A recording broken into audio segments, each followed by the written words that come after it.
Lui è convinto di aver già passato la 12ª casa. Non è così, tragica sorte lo aspetta. Siamo quasi alla fine di questo lungo viaggio durato un anno intero per noi e 12 interminabili ore per i protagonisti di questa serie. Oggi siamo qui a parlare e discutere dell'ultima sfida che ci separa dal gran finale, la battaglia che vede Shun di Andromeda contro Afrodite dei Pesci. Tuttavia la sfida non sarà solo per il nostro Andromeda, ma anche per me, perché sarà mio obiettivo farvi rivalutare almeno un po' quello che è uno dei cavalieri d'oro meno apprezzati dal fandom. Oggi vi dimostrerò che non solo Afrodite non ha niente da invidiare a tanti altri tra i suoi commilitoni, ma che la sua battaglia con Shun è tra le migliori delle 12 case. Dove ci eravamo lasciati l'ultima volta? Shun e Seiya sono finalmente arrivati alla 12ª casa e si trovano davanti l'ultimo tra i guardiani dorati. Subito dopo una piccola schermaglia sarà Shun ad offrirsi per affrontare singolarmente la battaglia, permettendo al compagno di proseguire verso il falso sacerdote. Ma ecco la prima trappola dei pesci. Tra la 12ª casa e le stanze del sacerdote, sin dai tempi antichi, vi è un tappeto di rose rosse di bellezza sublime. Ma quella bellezza è solo un inganno per i malcapitati, una trappola per gli stolti. Polline e spine delle rose dei pesci sono intrise di un veleno mortale che annebbia i sensi, stordisce e infine non esiste una rosa senza spine. E qui voglio fare i miei primi elogi a questa parte di manga. Oramai lo sapete se avete seguito gli scorsi episodi. Apprezzo tantissimo quando viene data una personalità anche alle location in cui avvengono gli scontri. E insieme alla casa degli orrori di Cancer e al labirinto dei gemelli è innegabile che la 12ª casa con il tappeto di rose sia una delle ambientazioni più memorabili della saga, o comunque una di quelle con più personalità. Afrodite dei Pesci, parliamo un po' di lui, il protagonista del video. E come non farlo iniziando dalla sua bellezza, perché vuoi o non vuoi, quando si parla di pesci, il suo aspetto estetico è sempre il primo elemento che viene tirato in ballo. Ed anche nel manga la sua bellezza viene più volte sottolineata, ma lasciate che vi faccia notare un dettaglio. La bellezza di Afrodite è sempre evidenziata da altri personaggi. Non c'è mezza linea di dialogo in cui il personaggio elogi se stesso, almeno nelle intenzioni originali di Kurumada, quindi non c'era quello di creare un personaggio vanesio, bensì un individuo bello e pericoloso proprio come l'arma a sua disposizione, la Royal Demon Rose.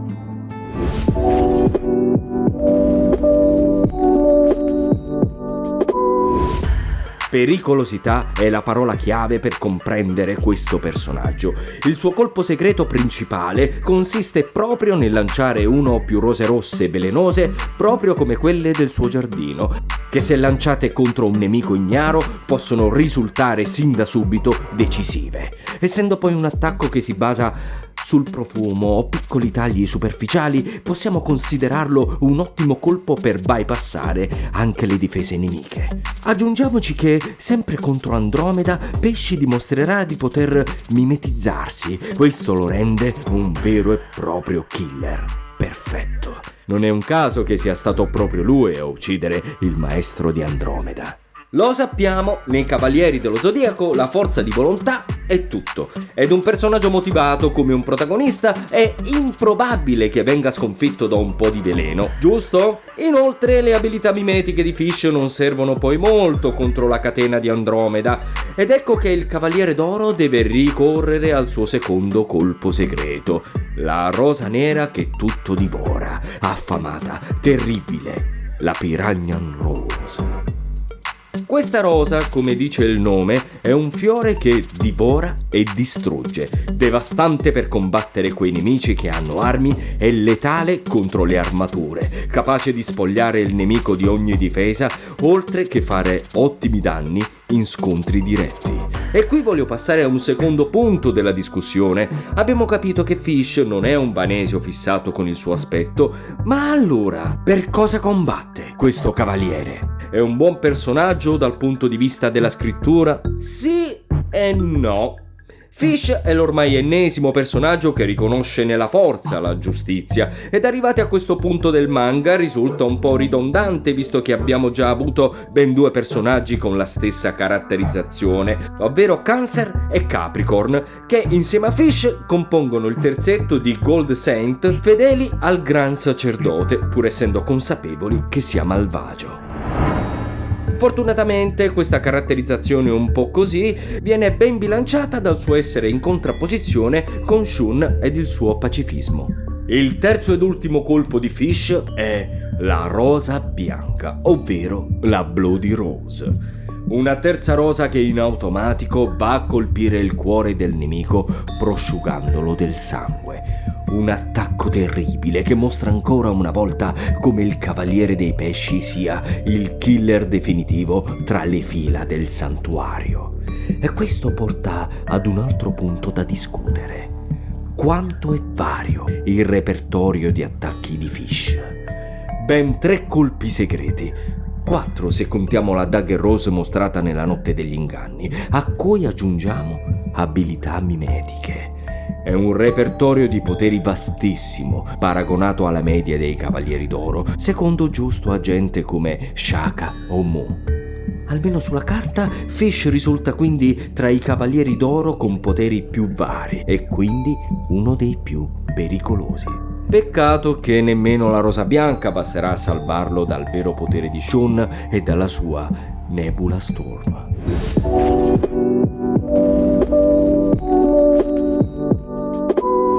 Simbolicamente è la stagione del quasi, del non ancora, del manca poco e ci siamo. La natura stessa è in fase di risveglio, ma è un passaggio precedente alla nascita e allo sviluppo del germoglio primaverile. È il momento del riconoscimento, della consapevolezza, della conclusione del ciclo precedente. Il seme sepolto sottoterra completa la sua trasformazione, entra nell'ultima fase della metamorfosi germinazione da seme a embrione, che vive però ancora una totale fragilità, avvolta e custodita dal grembo della madreterra, in una sorta di sospensione e assenza temporale, di oblio e inconsapevolezza. La giovane creatura non ha ancora contattato l'empito vitalistico dell'ariete, ancora sembra priva di forza e di volontà, nella passività di una trasformazione subita più che agita.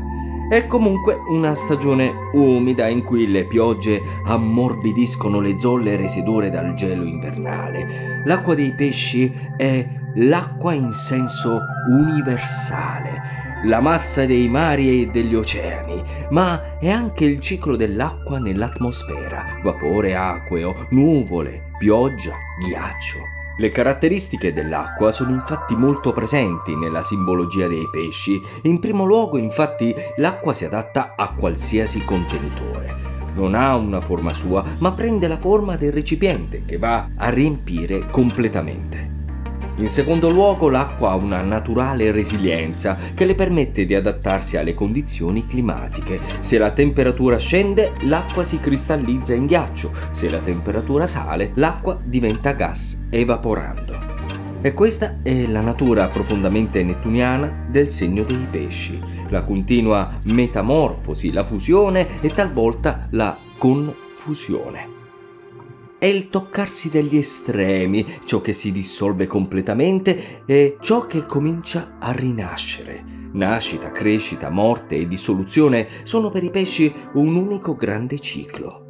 Il concetto di liminarità tra fine e inizio sono ben rappresentati anche nel simbolo del Tao, che con chiara evidenza rappresenta proprio la dimensione totalizzante del 12° archetipo dello zodiaco. L'elemento acqua indica in astrologia emotività, sensibilità ed intuizione, spesso con lampi di preveggenza. Il nuovo inizio prevede una fase di cambiamento, di disordine, in cui idee, sogni, immaginazione, fantasia e ispirazione la fanno da padroni. Quella dei pesci è quindi l'acqua oceanica, che raccoglie migliaia di fiumi, mossa da correnti profonde, con colori e sfumature iridescenti, piena di vita e altrettanto misteriosa e scura nei suoi abissi. Il pesce era anche il simbolo di riconoscimento tra i cristiani al tempo delle persecuzioni sotto l'impero romano.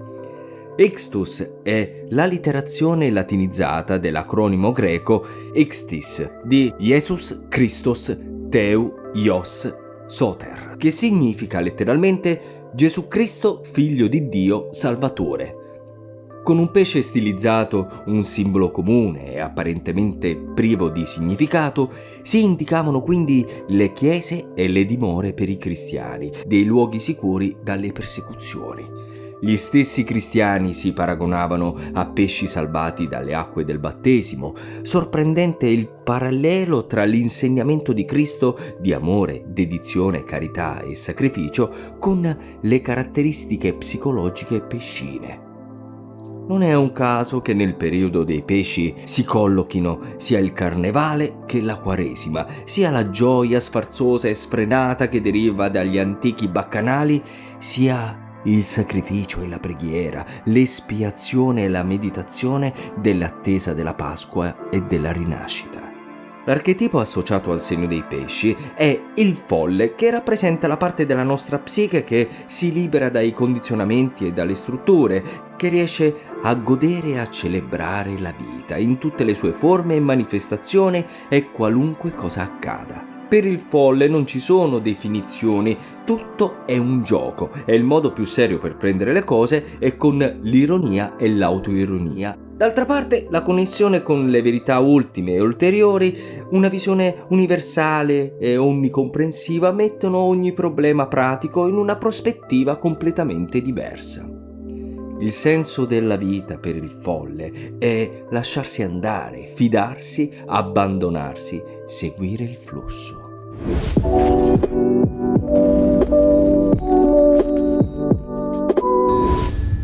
Abbiamo parlato di Afrodite, il cui nome richiama la dea greca della bellezza e dell'amore, ma oggi va chiuso anche un altro capitolo, quello di Shun di Andromeda, che tra tutti i protagonisti è sempre stato il mio preferito. Shun in questa battaglia si trova a fare i conti con una vendetta personale e un conflitto interiore. Egli infatti deve e vuole vincere da solo, dimostrando di essere un vero uomo. Ma cosa significa essere un vero uomo? Shun è una persona pacifica che non vuole e non ha mai voluto fare del male al prossimo. Non a caso la sua catena è un'arma che difende, scova i pericoli, colpisce, ma non sembra particolarmente efficace per uccidere. Il non voler far del male a qualcuno è il punto forte di Andromeda, ma è proprio nel corso della scalata che il personaggio imparerà che in alcuni momenti il conflitto è inevitabile e che per difendere la pace e la giustizia alle volte bisogna sporcarsi le mani. Nel corso dello scontro con Pesci veniamo a sapere diverse cose su Andromeda, vediamo flashback del suo passato, vediamo la sua grande forza di volontà e veniamo a conoscenza del suo segreto. Andromeda possiede un potere mostruoso e che fino a questo momento ha sempre tenuto celato proprio per non far del male, per non prendere la vita di qualcuno, anche qualora si trattasse di un nemico. Messo alle strette da Afrodite, Andromeda deve ricorrere a quella potenza celata, potenza che prende la forma prima di una corrente d'aria che blocca i movimenti del nemico, nota come Nebula Stream, e poi come una tempesta di potere senza freno, la Nebula Storm, che porta Shun alla vittoria. Una vittoria sofferta e amara. Non sono così debole da aspettare a occhi chiusi di morire provando piacere. Ho promesso a mio fratello prima di separarci che avrei combattuto fino alla fine e con solennità come un vero uomo. Ora ti mostrerò la mia vera capacità, Afrodite. In conclusione, lo scontro tra Afrodite e Shun è un ottimo scontro. Bello, vario e catartico per il protagonista, che segna un punto nell'evoluzione psicologica del personaggio.